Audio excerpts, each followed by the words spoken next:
Hello friends, welcome back to RGM online classes. তো আজকে আমরা Indian culture and Indian history থেকে chapter number 24-এ এসে পৌঁছেছি এবং আমাদের আজকের আলোচ্য বিষয় হলো ব্রিটিশ ভারতের বিভিন্ন আইন এবং অ্যাক্ট, অর্থাৎ ব্রিটিশরা ভারতবর্ষে নিজেদের শাসন ব্যবস্থাকে কায়েম করার জন্যে এবং সুষ্ঠুভাবে শাসন ব্যবস্থাকে পরিচালনা করার জন্যে সময় অন্তরে কোন কোন আইন, কোন কোন অ্যাক্ট তারা প্রবর্তন করেছিল এবং তার মেইন রিজন কী ছিল এবং প্রত্যেকটি আইনের প্রধান প্রধান বৈশিষ্ট্যগুলো কী কী ছিল, সেই সমস্ত বিষয়ে আমরা আজকে আলোচনা করব।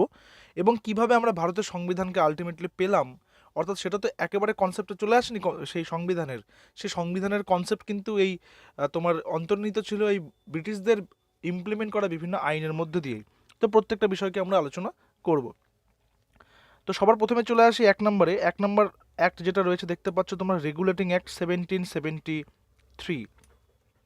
কি রয়েছে বলা হচ্ছে, ব্রিটিশ প্রধানমন্ত্রী লর্ড নর্থের উদ্যোগে ব্রিটিশ পার্লামেন্টে রেগুলেটিং অ্যাক্ট পাস হয়। দ্বৈত শাসন ব্যবস্থার অবসান ঘটে এই অ্যাক্টের দ্বারা। দ্বৈত শাসন মানে কি, বাংলা, বিহার এবং উড়িষ্যাতে যখন ব্রিটিশরা তাদের নিজেদের ক্ষমতা কায়েম করে নিয়েছে, তখন সেই সময় তারা বাংলার নবাবের উপরে একটা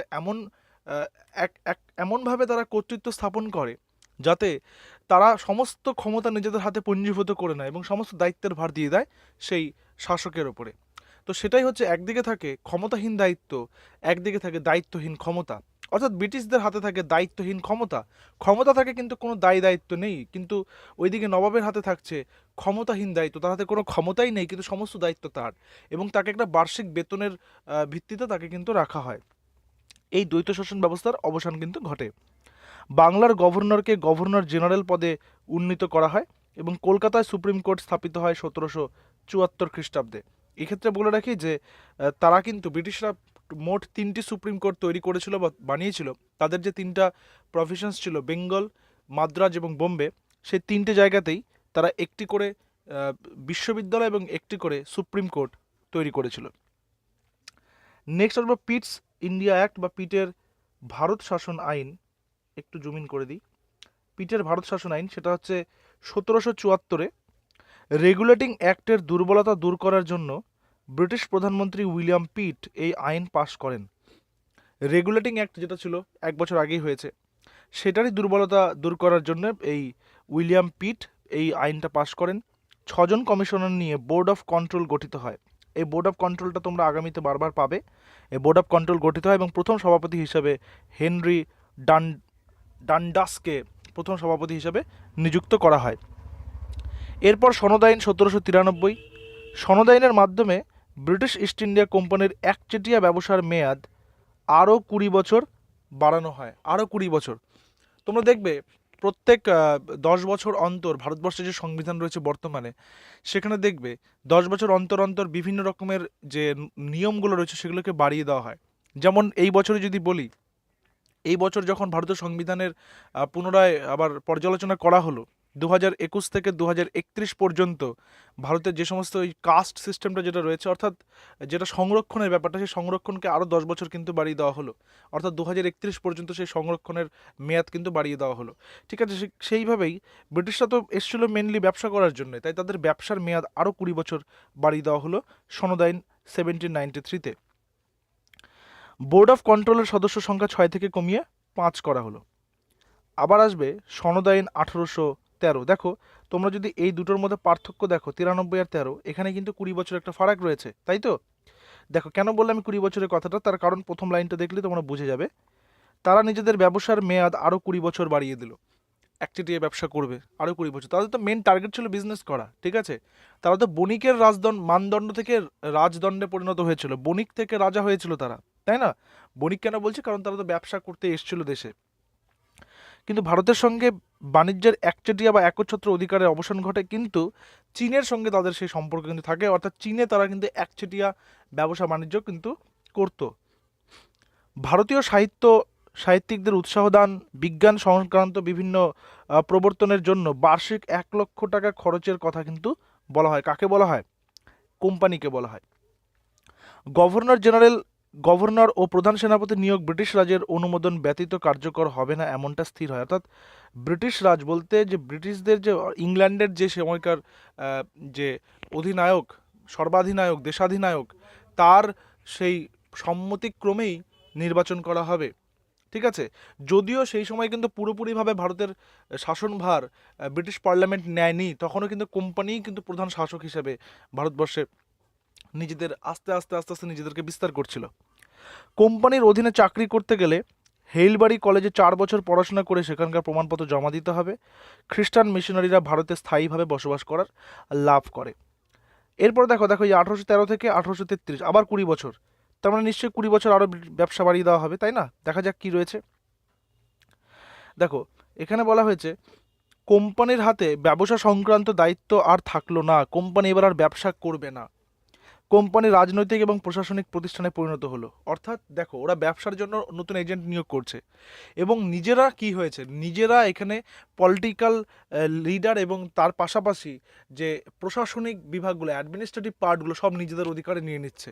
সমস্ত কন্ট্রোলটা ওরা করছে এবার থেকে, আর ওরা লোক নিয়োগ করছে। যেমন কোনো একটা কোম্পানি যখন কেউ চালু করে, যখন কোনো একটা কাজ চালু করে, তখন সে প্রথমে নিজে কাজ করে, পরে কি করছে সেখানে লোক নিয়োগ করছে, নিজে শুধু মালিক হয়ে বা সেখানে লিডার হয়ে প্রত্যেককে পর্যালোচনা করছে, পরিচালনা করছে।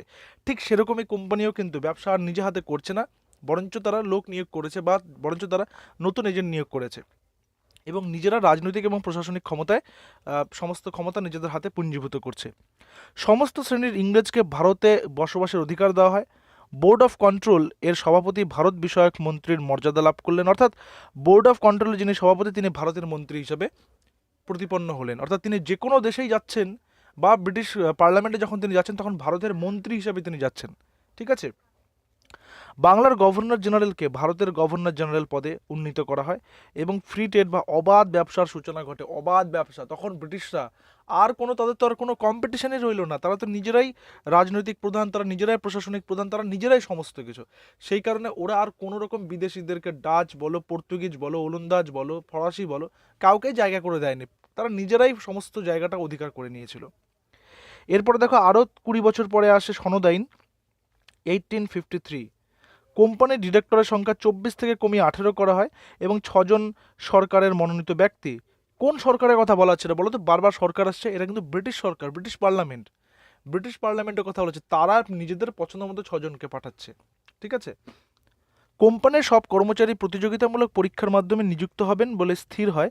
আর ভারতের রেলপথের সূচনা হয়। দেখো যে প্রতিযোগিতামূলক পরীক্ষা, কম্পিটিটিভ এক্সাম দিয়ে নিজের যোগ্যতা দক্ষতা প্রমাণ করে তবেই তাকে সেই দায়িত্ব দেওয়া হবে এবং ভারতে রেলপথের সূচনা হয়। সেটার ইতিহাস আমরা জানি লর্ড ডালহৌসির হাত ধরে। আমরা যখন ভাইসরয়দেরকে পড়েছি তখন আমরা দেখেছি, ঠিক আছে, গভর্নর জেনারেল যখন পড়েছি তখন আমরা দেখেছি ওই লর্ড ডালহৌসির সম্পর্কিত সমস্ত তথ্যগুলো।